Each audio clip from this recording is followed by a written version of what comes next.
50, 45, there goes Davis. Oh my God! Davis is going to run it all the way back. Auburn's going to win the football game. Auburn's going to win the football game. He ran the missed field goal back. He ran it back 109 yards. They're not going to keep him off the field tonight. Holy cow!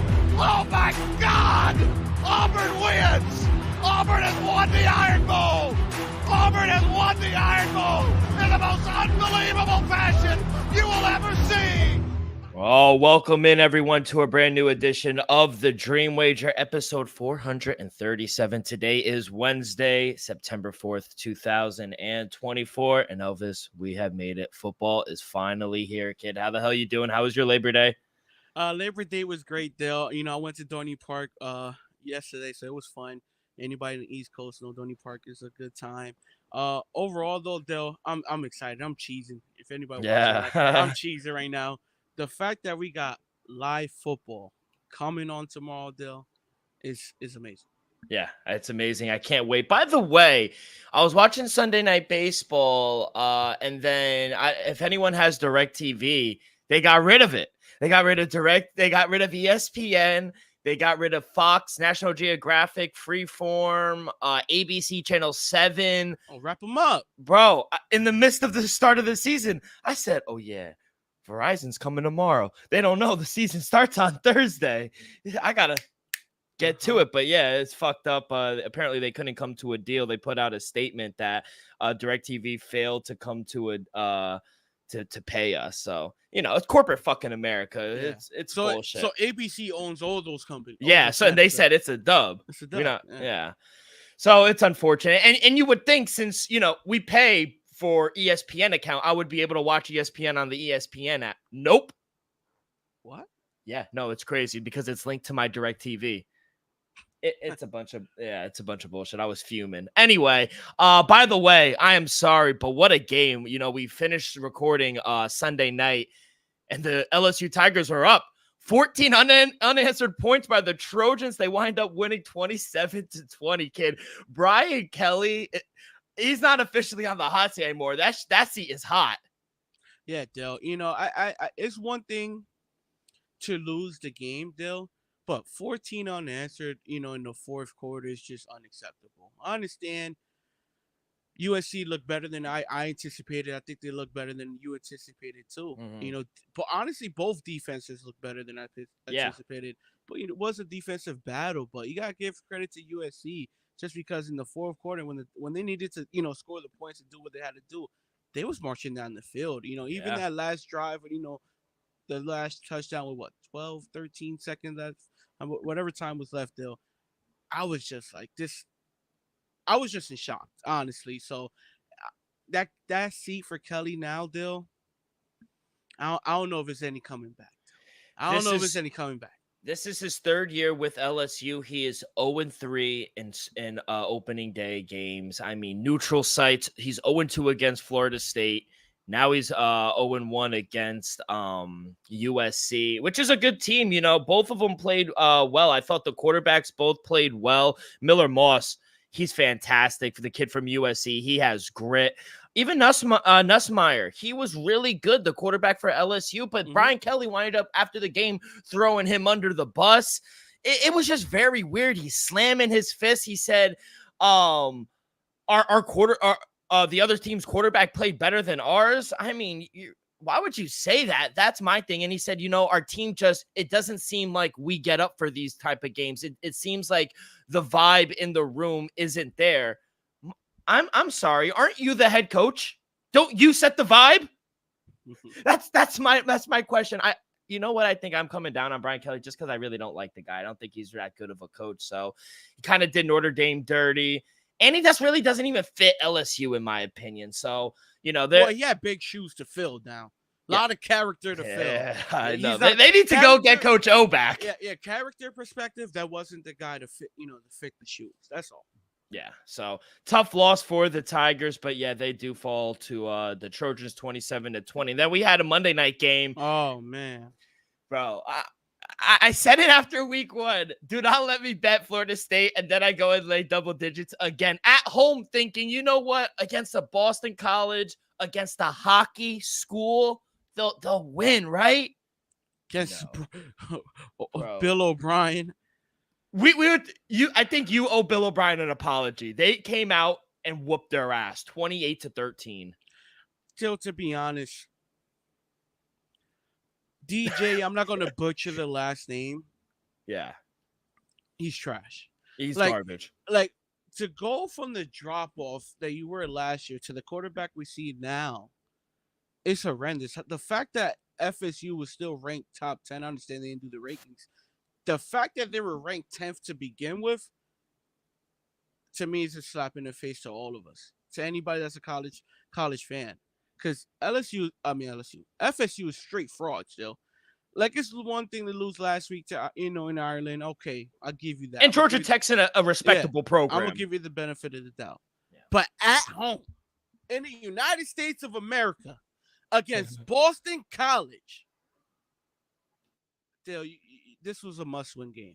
I said it last week in Ireland. I said that was a fireable offense, especially after last season. Dill, if I was in charge out there, man would not have a job come tomorrow morning, in my opinion. Yeah, I mean, it was terrible. They weren't able to run the ball at 21 total yards compared to 263. They controlled the line of scrimmage. They weren't able to do anything offensively. They got one touchdown in the third quarter. I mean, that interception in the fourth was one of the worst interceptions I've ever seen in my life. Yeah, I mean, the BC kid winded up outplaying DJ Ungulaleye. My problem also is he was ranked the number 2 kid in high school, right below Bryce Young and above CJ Stroud. CJ Stroud's a top 10 quarterback in the NFL. Somebody paid somebody for that. My God. Yeah. I mean, Novell, the coach, he had an opportunity to leave last year. I understand wanting to come back, prove a point, but man, your season's done. You're not going to win the ACC now. You're not just 0-2. You're 0-2 in the conference as well. I mean, yeah, they're done, kid. I'm never laying it again. I wrote it on the Bets No app. Never touching Florida State. Them for the rest of the year. Fading them. If they're laying double digits, take the other team. DJ, it don't matter who they're playing. I'm fading them. Yeah, I'm taking the points. If it's something outrageous out there, But anybody anybody better than Boston College, taking it.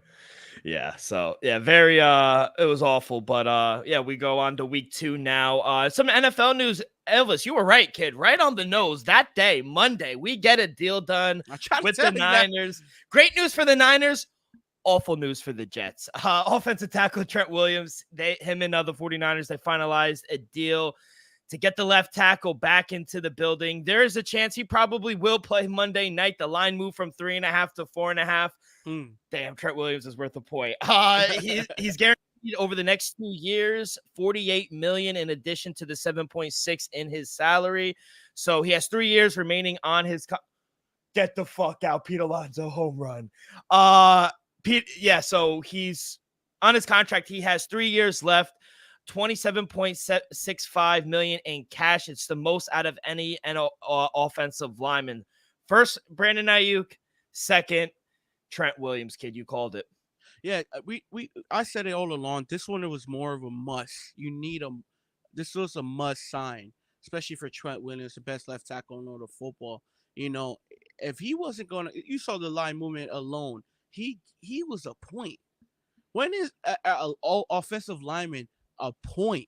Yeah, to me, that says a lot. The fact that he's going to be there for week 1 against the Jets, CMC looking like he's going to be maybe not 100%, but I'm going to say he's going to be up there. He's going to be up there, Dale. He's going to be outside. Brandon Ayuk is going to be there. Debo, George Kittle. As a Jets fan, he should be a little worried, Dale. But I know as the 49ers, I'm just glad they was able to get all these contracts done before this season started.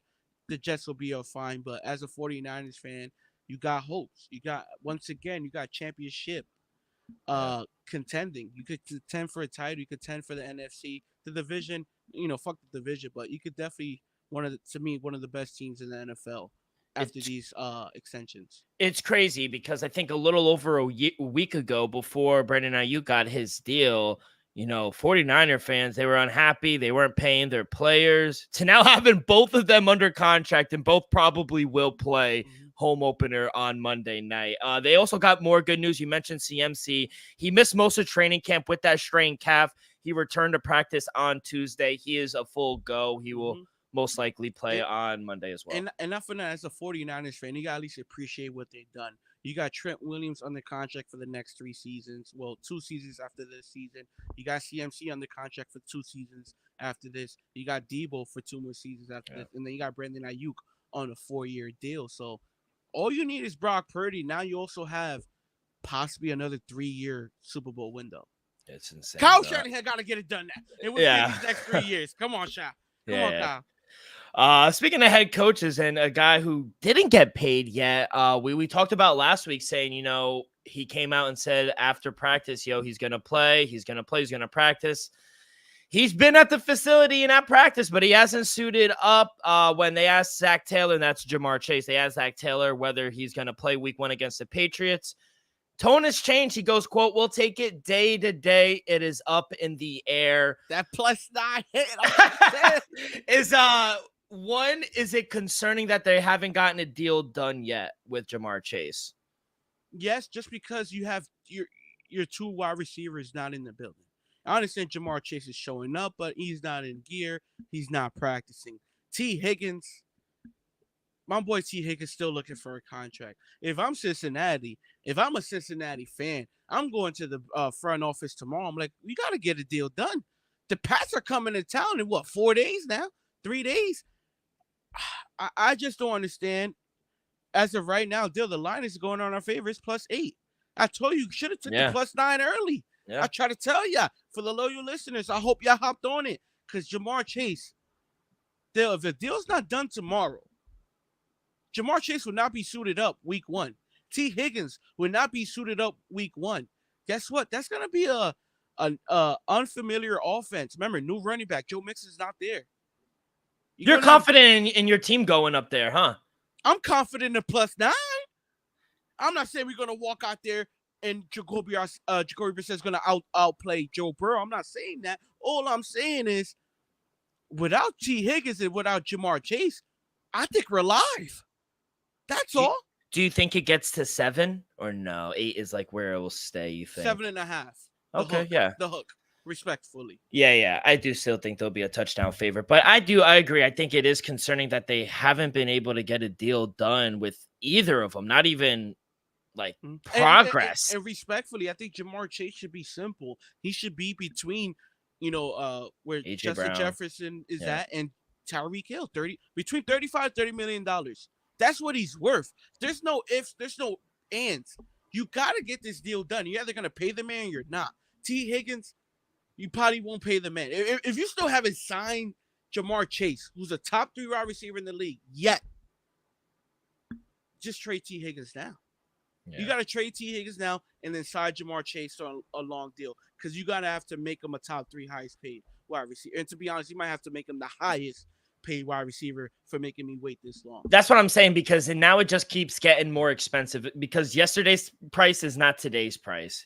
And that's just simple life. Talk to him, Bill. I mean, we'll stay in the AFC North. Steelers, Hall of Famer defensive tackle Cameron Hayward. He got a new 3-year contract, well-deserved. $45 million includes $15 million at signing bonus, 16 fully guaranteed, and it's $29 million in new money. He's probably going to end his career there, rightfully so. He's a great Steeler and a hell of a defensive tackle. Yeah, to me, this was another great deal. The fact that they're taking care of their guys, and I've been saying it for a long time. And I know you're a little, let's just say, lower on the Steelers than I am, but you can at least agree if that defense, especially that front 7, stays healthy, they're live. That's all I'm going to say. Jets, we got some news. It is not Hassan Reddick, but we lock up Michael Carter the second. When I told you he needed to be a priority, and I'm glad they took care of it today or before the season started and not let him hit free agency next season. It's a 3-year, $30.75 million extension. It's up to 33 with slightly over $19 million in guarantees. He is now the highest paid slot corner. He's the best slot corner, nickel corner. He plays mostly, but they restructured the contracts of Quinton Williams' brother linebacker, and our tight end Tyler Conklin. It created $8 million in cap space. Could that mean Hassan Reddick's back by week 1? I doubt it at this point. For only $8 million deal, I'm not sure. They're gonna definitely give it a shot, deal. But I already gave you my theory. You could say the Browns made serious cap space. They could offer Hassan Reddick a contract that the Jets can honestly not match. That's what it comes down to. So I still think Hassan Reddick gonna end up some way somehow by week 2 of Cleveland Brown. Thoughts on Michael Carter, though? He is the best nickel corner in the league, and I'm glad they secured him. DJ Reed is not. I think it's vital to keep this defense together, especially that secondary. Yeah, I'm not gonna front though. As a Patriots fan, great signing. Well, bad signing, but I think it's a great move for the Jets. Still, to be honest, if that man would have left this season as not under contract, though, he would have got pretty good money. He would have got an offer that the Jets honestly couldn't match, and he would have been gone. So the fact that I was able to get him now, let's just say at a lower rate than y'all will get him next season, I think it was a smart move from the front office. And I honestly think from the front office perspective, they were like, we're gonna take care of him because we possibly won't be able to take care of Hassan Reddick. And that's usually something the Jets haven't been able to do. They just haven't done it in years past. They've usually let their guy hit free agent and say, test the waters and then come back. But they never come back. That is the problem. So I'm glad we locked him up. I agree. I think he would have got a little more in the market, and rightfully so. He's one of the best nickel corners in the league. So I'm happy we got the deal done. And I agree to I'll agree to, I don't think he'll be here week 1. He's not playing week 1. No, but I don't know if he'll be on a different team. I'm the hopeful in me as a Jet fan. Hopefully this gets resolved, but we'll see. That's about it. That's all the news I got in the NFL. But before we go into our plays, man, I cannot wait. We have a doubleheader Thursday night, Ravens Chief, and then we go over to Brazil for the Eagles and the Packers. Before that, we will quick word from our sponsor. We are brought to you each and every episode by Viva Tequila Seltzer, the most refreshing hard seltzer on the market, hands down. There's no wonder why Viva was voted #1 hard seltzer in the world by San Francisco World Spirit Competition. With only 88 calories, 0 carbs, 0 sugar, and a light 4.5 ABV, Viva is the perfect drink for your post-game celebration, as it was created with that active lifestyle in mind. We flavor tequila seltzer because flavor is the spice of life, and we like our drinks with just a kick, just like how we like our lives. Whether it's Huckleberry playing around a golf with the boys or a new flavor coconut watching Thursday Night Football, it doesn't matter. Our favorites pair perfectly with the Artisanal Blanco tequila for that subtle and refreshing drink. Our belief here at the Dream Wager and at Viva is to live long, live well, and live it up. Elvis, I've been waiting so long to play this. It just gives you the biggest smile on your face. I've been cheesing for a while, man. It's in the air. It's like when Christmas is around, you just feel it. I was even looking up prices for the Vikings and Giants game, but I was like, you know what? I'd rather just watch all the games. I mean, we're going to be at the Jets home opener. It's my team versus Elvis's team. I mean, we got to go. Not even just because for the show reason. We were going to go. It's tradition. We go every year, week 1 Jets game since 2018. Browns, Jets. Yeah. Baker was the quarterback. Odell first year as a Brown. The only one we missed, I think, was COVID. But outside of that, and we still went, I think. I think we missed that 1 year. We couldn't go. Yeah, so I think it's been 4 years now, 4 or 5 years in a row outside of COVID that we've gone. So I'm waiting for that one. But I've been looking for Halloween. Jets are playing the Texans. I think we might try to go to. I was looking to go to the Link. Eagles, Browns, early October. That's a banging game. Gonna go obviously to the bank. I gotta go see a game down with the boys down in the DMV. But yeah, kid, I've been looking at tickets. I was telling you before I came, before we went live, and I was saying, look at all these props I got. I'm out here putting too much into week 1, but I gotta fire all steams ahead. But let's get to it. Thursday Night Football. Woo, it felt good to say. Ring night in Kansas City at Arrowhead. Over under how many times they show Taylor Swift? I'll set the line at 24. Oh, wow. Okay. Did you because see the NFL commercial? they're gonna show her at least 5 times before It the even kickoff. starts. Yeah. I'm gonna say twice just during the coin toss. Over She under during the coin toss. Yes or no? During the coin flip. Show her before the coin flip, yes or no. yes, probably. Exactly. You're Yeah. gonna have at least 3 or 4 It, by it the time you see heads or tails. it's crazy because the NFL put out a commercial and no player was repeated or shown more than 2 times. Taylor Swift was shown 5 times. I mean, it's business at this point. It's They're not, business. yeah. Anyway, Arrowhead, the Chiefs will host on ring night the Baltimore Ravens. We have a rematch of the AFC Championship. Chiefs laying 3, minus 152 at home. Ravens +3, plus 128 on the road. Over under is at 46.5. Now, before we get to the game, Clyde Edwards-Helaire, he's out at least the first 4 weeks of the season. Now, 8 Super Bowl histories, they've gone for 3-peats. 3 are combined. They're combined 13 games below 500. So usually teams that are trying to go for this third team kind of show regression, but none of those teams had Patrick Mahomes. I'll say that. Over the past 2 seasons, teams after playing the Chiefs and Ravens combined 47 and 21 straight up. So good for the first. And Lamar Jackson, I think he really returned, winning MVP last year, but he was great in the first half. How many times did we back Lamar and just the Ravens in general in the first half? 2028 to 2020, he was 28 and 12 in his first half ATS. 2021 to 2022, 10 and 13 first half ATS. But last year he got back to his ways, 13 and 5 first half ATS. Overall, Lamar Jackson, 51 and 30 first half ATS in his career. It made him the best quarterback first half ATS in the last 20 years of 257 quarterbacks.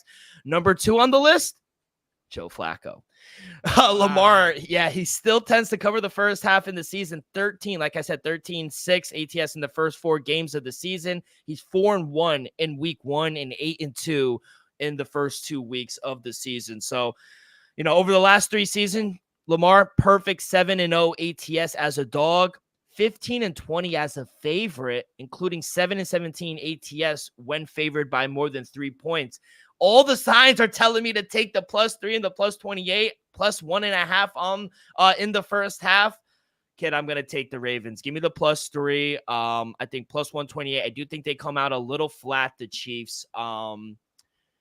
And I just think Lamar, they are so stacked. I think they're going to run the ball down their throat, Derrick Henry. And then once they load that box up, Lamar is going to kill him with that play action. Mark Henry's there. I expect a big day from Zay Jones as well. Zay Flowers as well. So I got the Ravens. I think they have the better defense. I know it's on the road, but that defense travels with Roquan Smith. I trust John Harbaugh. What is the one thing we always say about the Ravens? They are always well coached and well prepared. I think coming into week 1, everything's going to be firing on all cylinders. I'm going to back the MVP. I'm going to take the Ravens +3 and the money line. Dale, I'm going the same direction. I'm going to take the Baltimore Ravens +3. Don't get me wrong. Like I said, I think Kansas City Chiefs are definitely live to repeat, possibly for a third straight season. But I expect the Baltimore Ravens to come out just firing all cylinders. I think, getting Mark Andrews back is going to be a huge addition to this offense.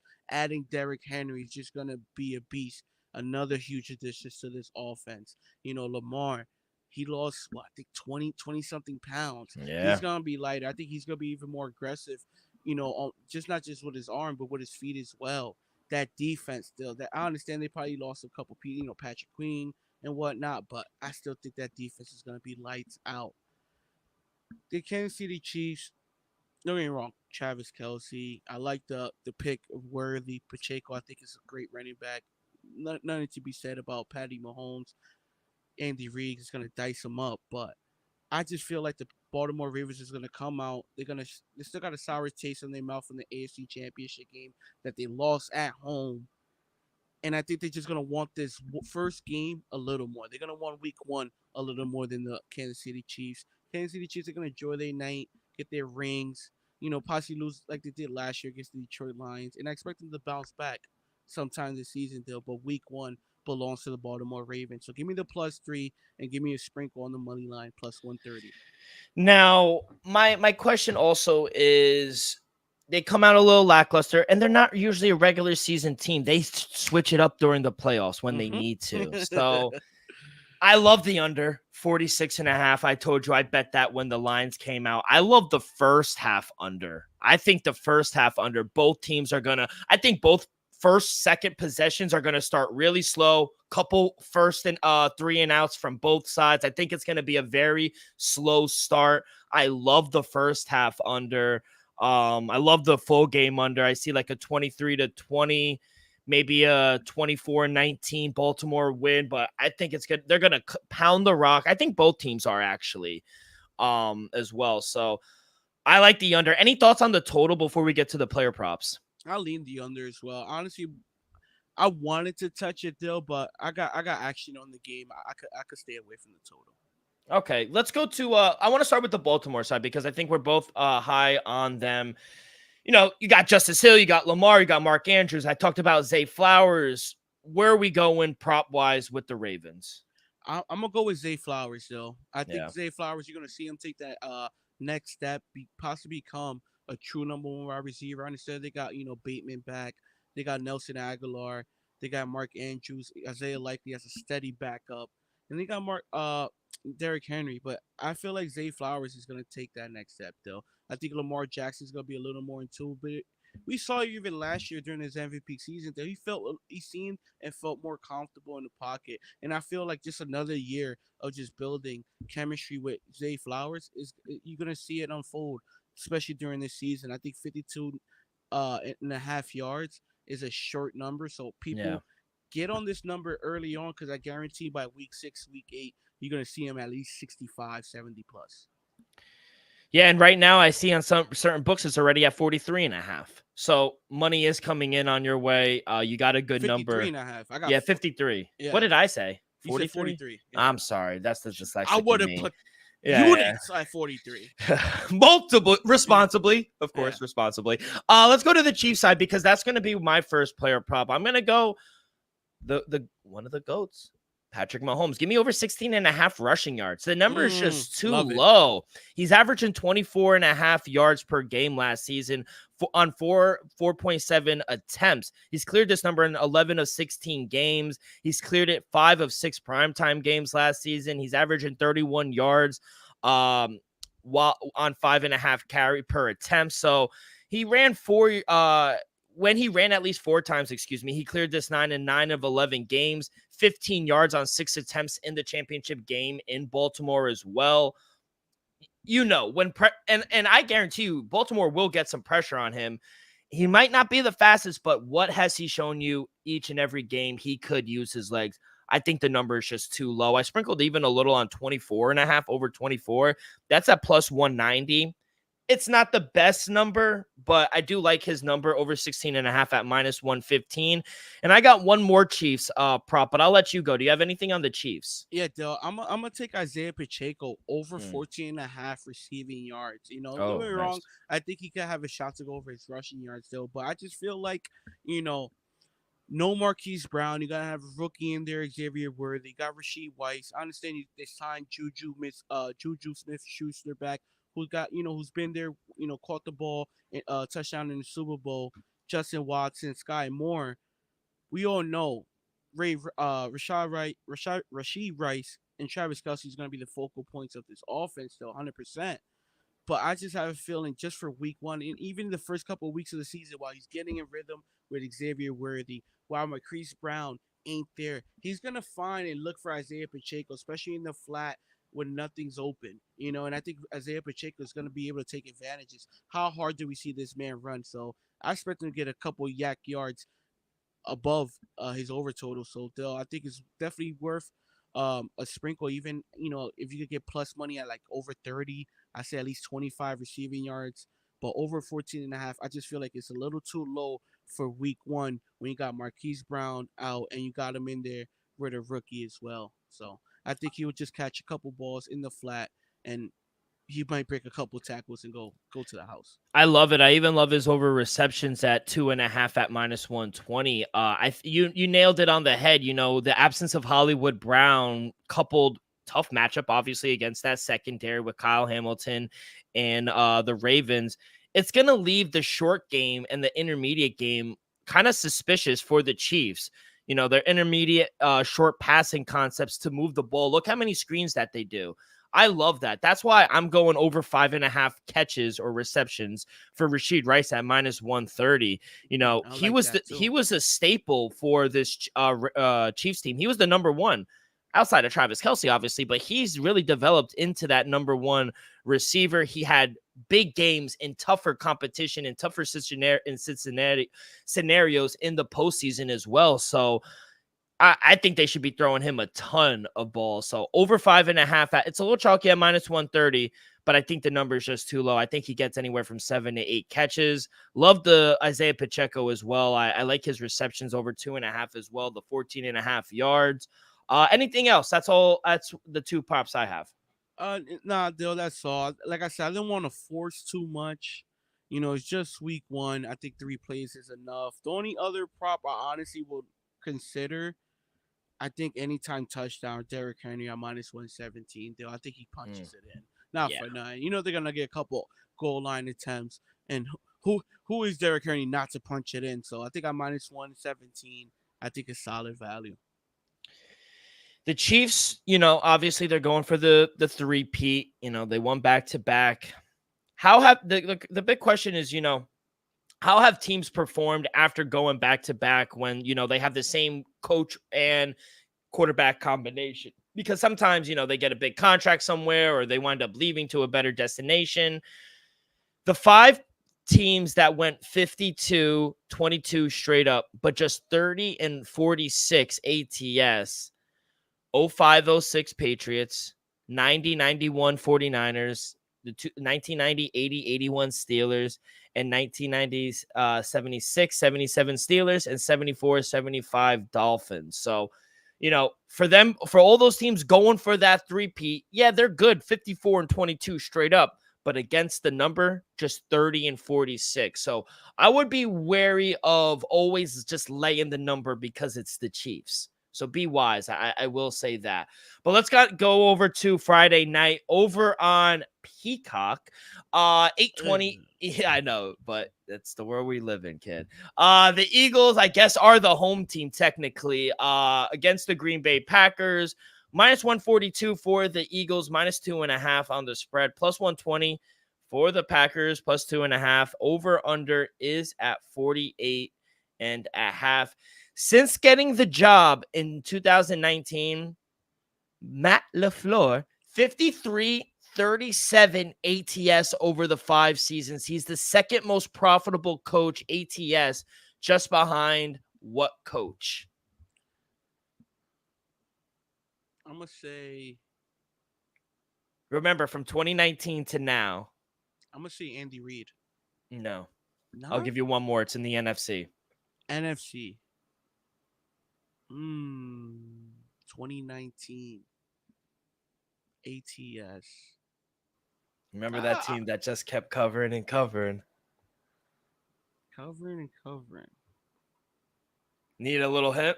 I'm going to go with Sean McVay. No, it is Dan fucking Campbell and the Detroit Lions. Yeah. You know, they did cover a lot when they went 8-8. That's what I'm saying. They just kept covering and covering. That was the little hit because we kept backing it. Even though they weren't winning, they were playing competitive football. LaFleur, Packers, they've been underdogs just 32 times in his tenure in Green Bay. He has covered 22 of the 32 games by an average of over 4.5 points. In the first 3 weeks of the regular season, Matt LaFleur is 13-2 ATS. For as much shit as I give him, that is not bad. Entering the season, the Eagles have lost 7 consecutive games ATS, the longest ATS losing streak in the entire NFL. And with Jalen Hurts, you know, he lost his last 7 starts ATS as well, tied for the longest streak of any active quarterback in the NFL between his division foe, Daniel Jones. In his career, Jalen Hurts is 6 14-1 ATS as a favorite away from home. Over the last 20 years, he's the fourth least profitable quarterback as a favorite away from home. Hurts has lost 3 straight starts straight up as a favorite away from home, including 4 of his last 5. His career at home, 17-9 ATS, third best. On the road or neutral, 10-18 ATS, worst of 104 quarterbacks since 2020.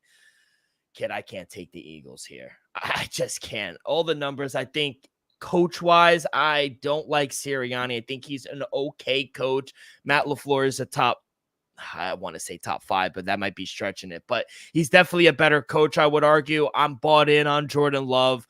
I think they are going to exploit that secondary, that young secondary who just got hit with the late injury and Bradbury going down. They're going to have to rely on 2 rookies, and with that talent, and they're all healthy right now, thankfully, with Watson and Romeo Dobbs and Jalen and the other receiver, Jalen Reed. Thank you.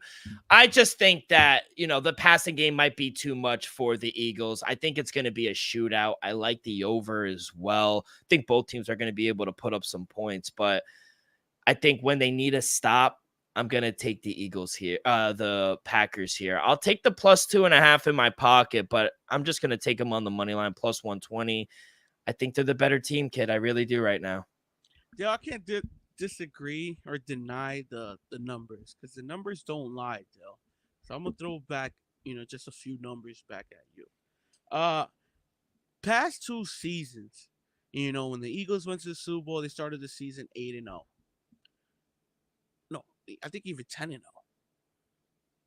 Last season, they started 7-0, 8-0, Dill. And they fell flat on their face.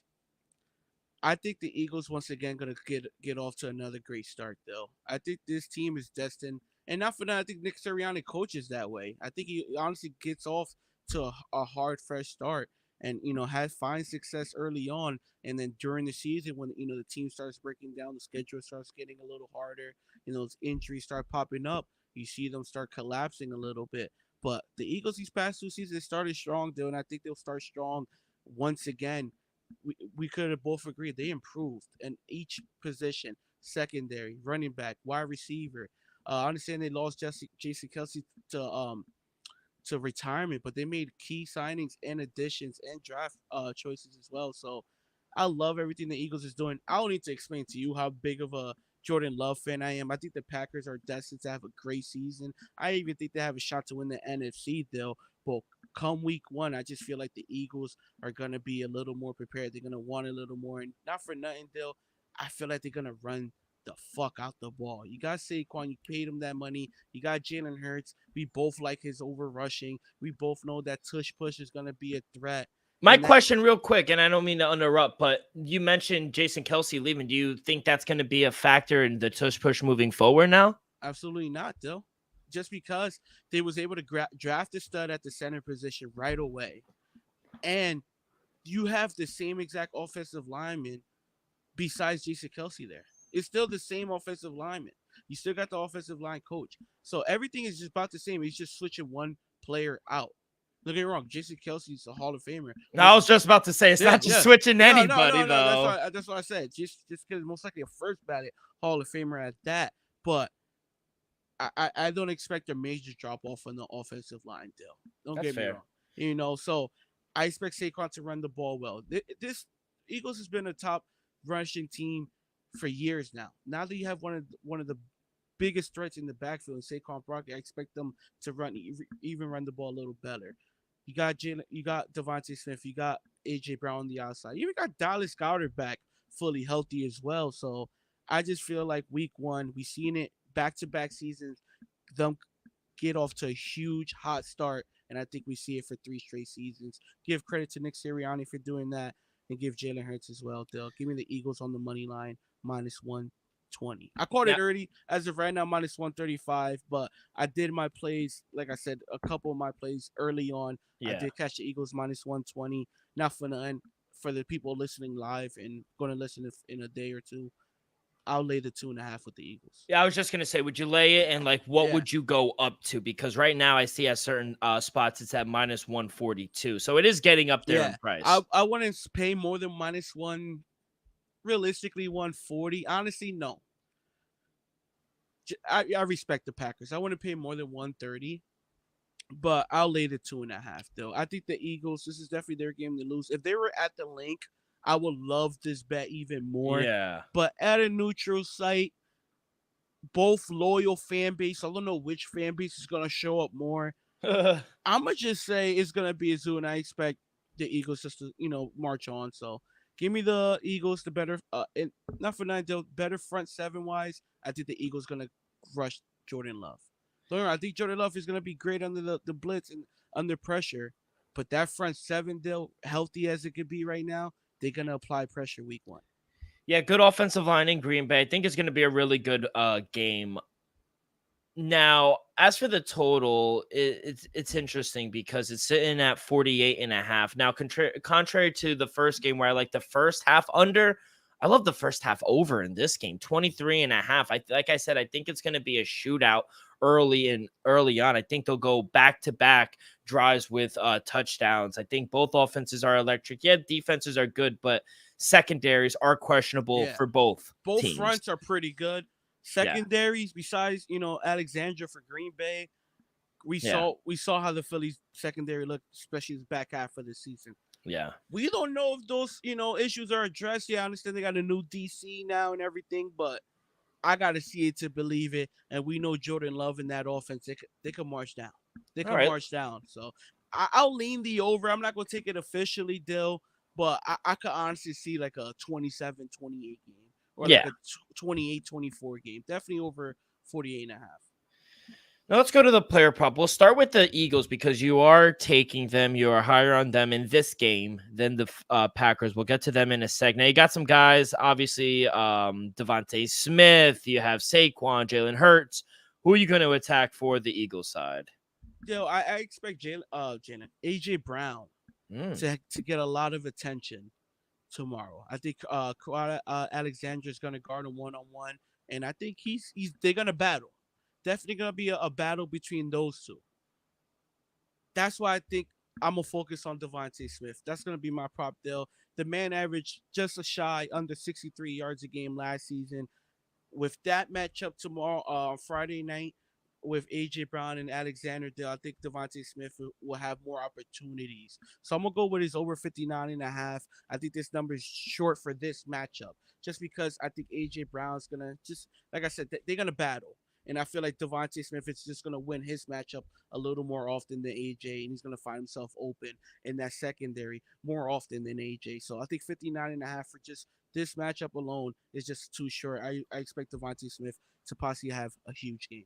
I need that. I got him on a couple of leagues of my fantasy, so that's good if that goes through for you. I'm gonna take Saquon Barkley, same kind of thing, over 15.5 receiving yards. I mean, the Eagles have never had this this versatile of a weapon in the backfield, and certainly not one that, would, I guess, not inspire, but force Jalen Hurts to check it down instead of using his legs. Because how many times did Jalen Hurts say, no one's there, I'm out?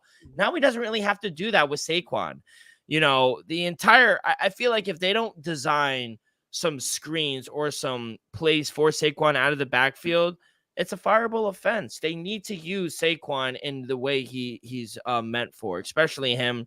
I expect design runs out of him for Saquon, escape the mark. I think 15.5 receiving yards is just too small for a guy like Saquon. So yards after he could have this in one screen, realistically. So I like it. Over 15.5 receiving yards for Saquon Barkley. Now let's go to the Packers. Mentioned all the guys on the wide receiver.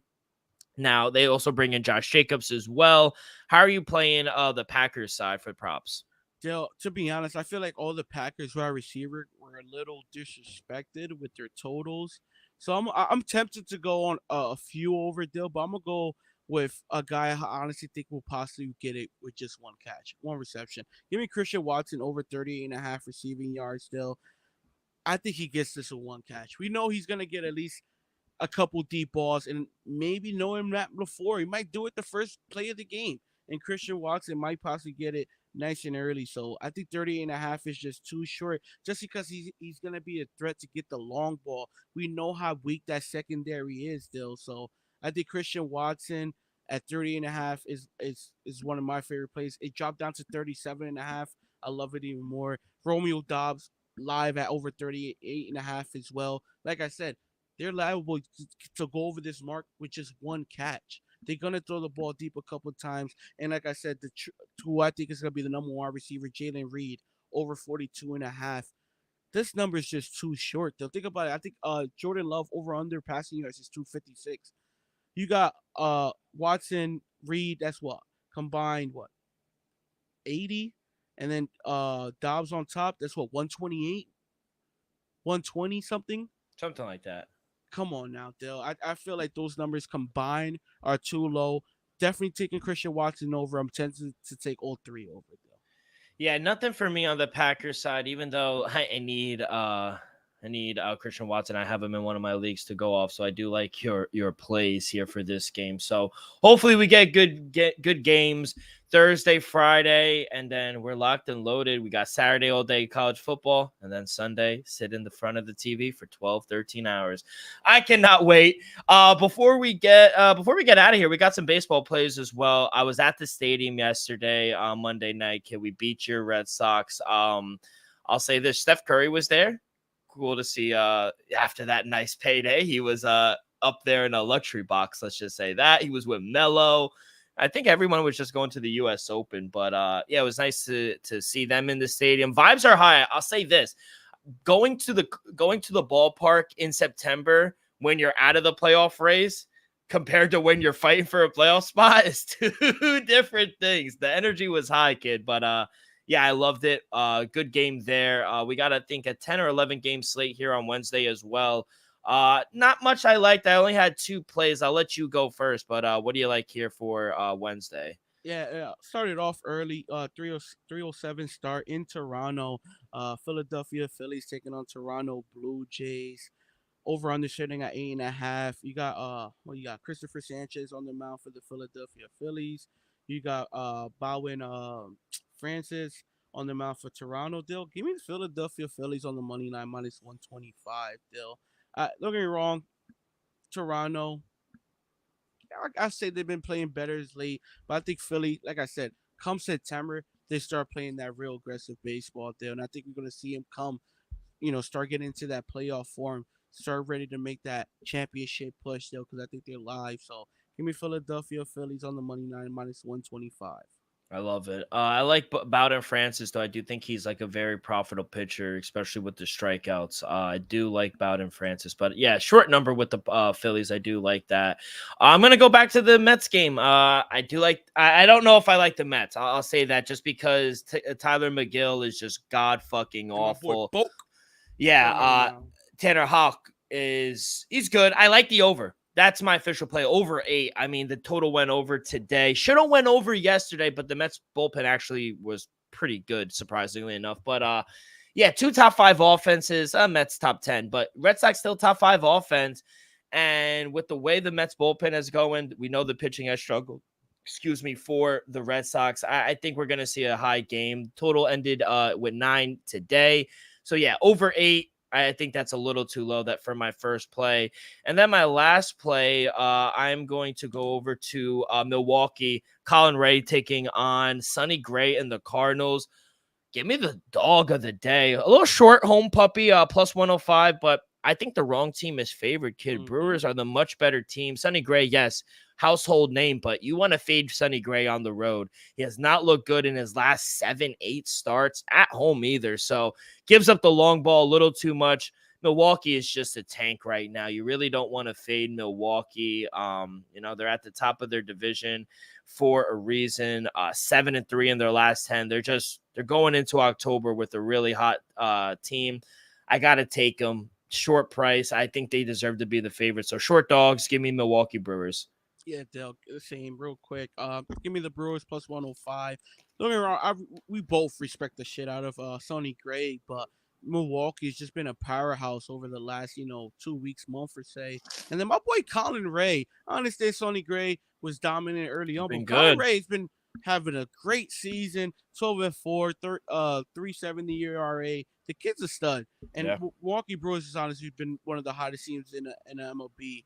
I'm just surprised they're the underdog. I understand we respect Sonny Gray, but the fact that they're underdog still, come on now. Give me the plus 105. And then my last play of the night will be a little chalky deal. The Cleveland Guardians hitting on to Kansas City.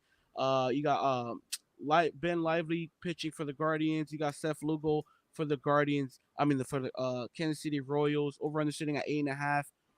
I understand the Kansas City Royals down bad. I think they 5 or 6 straight. 6, yeah, 6 in a row. 3-7 in their last 10. But I don't think they lose 7 straight. I don't think Brandon loses 2 straight, especially back at home, Dill. Honestly, the Guardians been a little hot. 4 out of the last 5. Lively's respectable, but I think Seth Lugo in Kansas City bounces back, Dill. It's a little chalky for a reason. Right now, I see minus 134, so shop around. But give me the Kansas City Royals on the money line. Seth Lugo doesn't go down 2 in a row. Yeah, I've been wanting to back them. I've tried a few days ago on Monday's show back in the Royals. They just can't fucking hit to save their life right now. It's not even so much the pitching. It's just they can't score right now. So I was looking at that. That is a very short price with Seth Lugo as well. So yeah, that was on my radar as well. But that's gonna do it, kid. Any last words before we get up out of here? Nah, Dale, it was just a long summer. I'm glad that, it's finally about to be fall season, but I'm glad football season is here. Let's enjoy this week, especially the opening week. This Sunday, my girl's already on notice. Don't talk to me. I told her you got to all the girlfriends out there. I told her you got to 12:50 on Sunday. We go on a little lunch or something. No problem. But I got to be in front of the televisions, plural, by 12:55. I'll give her to 1:15. I could miss kickoff. Okay. But I got to at least catch a national anthem or two. Especially week 1. I mean, come on now. Are you kidding me? But that's amazing. Yeah, all the girlfriends on even Saturday too. I know you're not as big as in the college, but yeah, that's the glory in it. You get 12 hours this Saturday and then 12 hours. It's like you take 12 hours of shit football. That's some of the middle games that I watch sometimes aren't the best. And then you got 12 really good games on Sunday. So It is. I can't wait for, we'll talk about it on Friday's episode, but I can't wait for Tom Brady in the booth. That should be very interesting. Mm-hmm. Good game there too. Dallas Browns must see.